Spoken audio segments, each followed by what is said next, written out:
This is the world that we're in. It's not supposed to be fair. But do we lack any power because of it? No.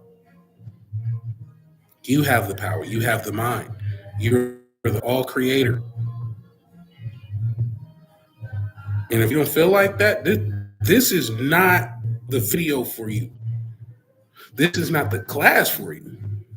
You should not deal with me at all if you don't think that you don't have the power.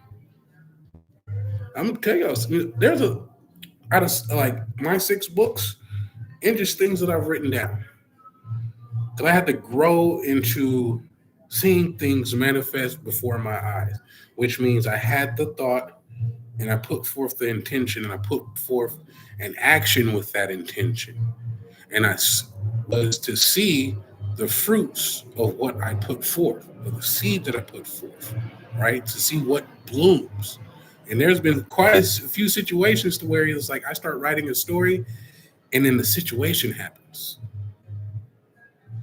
I remember one time one of my books, I start writing the character to the T, from the hair to how they were dressed to what was on their face to even some of their abilities. It was crazy. 2 days later, two to the T, I was met with the very individual I was writing about. Somebody already knew, but they dressed up just like the character, just like the character.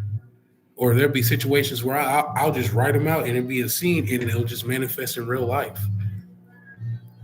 I'm not saying, manifestation is real or not real, but I'm saying, I keep hitting that algorithm.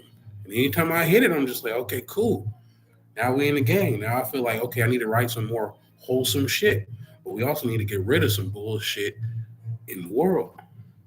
Right?